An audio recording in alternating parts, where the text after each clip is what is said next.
of the beginning of the hearing, so I know some members have waited, others have come back, but I just want to remind everybody of the rules. Senator Van Hollen.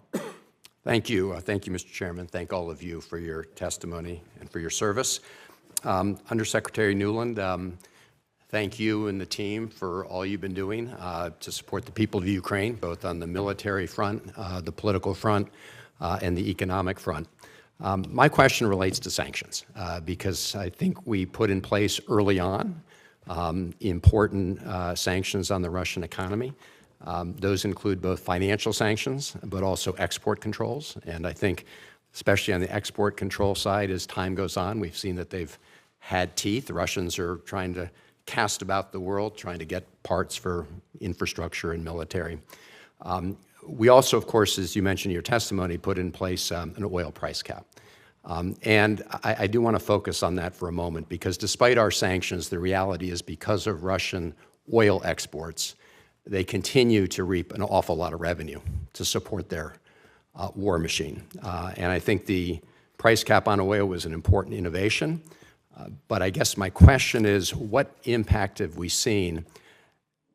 Because as I see it, I see some reduction in the price people are paying for Russian oil, but I want to know if Russians are making up for it on volume. India, as you know, has been importing an awful lot of Russian oil. I just saw the other day Pakistan decided to enter into a long-term oil purchase agreement with Russia. Other countries around the world are looking for cheaper oil. Are they making, in terms of Russian revenue from oil, what is your projection as to both the impact of our sanctions and what we can expect it to be over the next, the remainder of the year?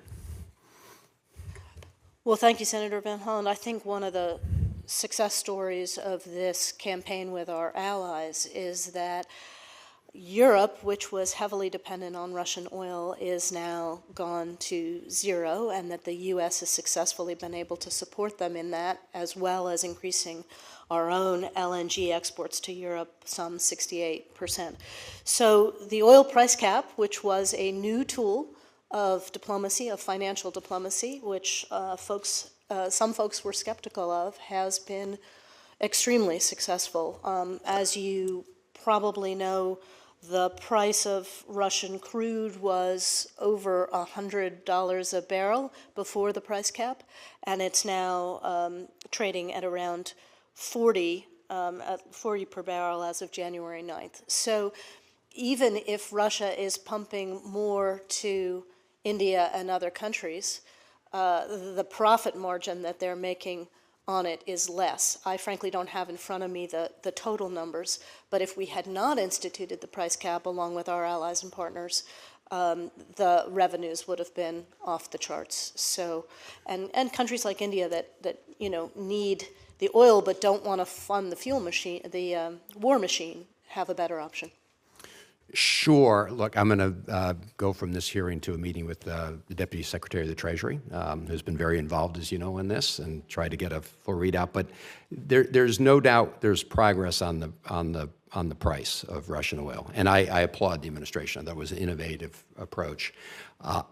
In terms of overall revenue coming into the Russian coffers, I think we need to be very watchful of that, because if the overall objective is to reduce the money coming in for the war machine, less profit the Russians make, good, but so long as they're making some profit and make up for the lost profit in volume on revenues, we haven't achieved our overall objective, at least in my view. I know there have been some questions about the Wagner Group, including in the Central African Republic. Reporting suggests Wagner is also very much in the mining business these days in Africa, and some of those proceeds can also help fund the war against Ukraine. Could you talk specifically about the situation in Burkina Faso? Because I think we're familiar on this committee with what happened in Mali. A lot of us are very concerned about the Wagner Group's penetration into Burkina Faso.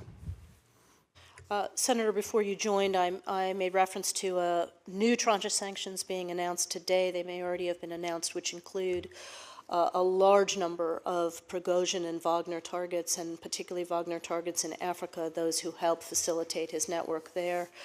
We are very focused on Burkina Faso. I think, as I mentioned to you when I saw you in another setting, I was there in October with an interagency delegation along with Assistant Secretary Wallander, and at that time, and continuing in a phone call that I had with the acting president, or with the President Traore around Christmas, he continued to say that he would not invite Wagner, that he was accepting Russian equipment, but that Berkanabe would fight for Burkina.